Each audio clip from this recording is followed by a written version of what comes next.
Hi friends, welcome to tips and tricks factory. ஒற்றை தலைவலி போக என்னெல்லாம் செய்யலாம் அப்படின்றத பற்றி தான் இப்போ நம்ம பார்க்க போகிறோம். வாங்க பார்க்கலாம்.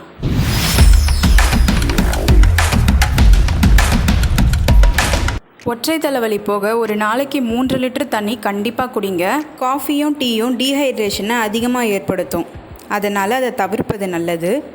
செல்ஃபோன் லேப்டாப்பை அதிகமாக பார்க்காதீங்க. அதுவும் நைட்டில் தூங்க போகிறதுக்கு 1 மணி நேரம் முன்னாடி வரைக்கும் செல்ஃபோன் லேப்டாப் பார்க்காதீங்க.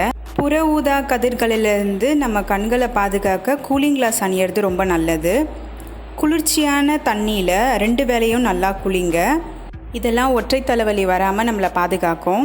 இந்த வீடியோ உங்களுக்கு யூஸ்ஃபுல்லாக இருக்கும்னு நம்புகிறேன். உங்களுக்கு இந்த வீடியோ பிடிச்சிருந்தா ப்ளீஸ் சப்ஸ்கிரைப் பண்ணிவிட்டு பக்கத்தில் இருக்க பெல் ஐக்கான் கிளிக் பண்ணுங்கள். இன்னும் சூப்பரான டிப்ஸோட நெக்ஸ்ட் வீடியோவில் பார்க்குறேன். Thank you friends.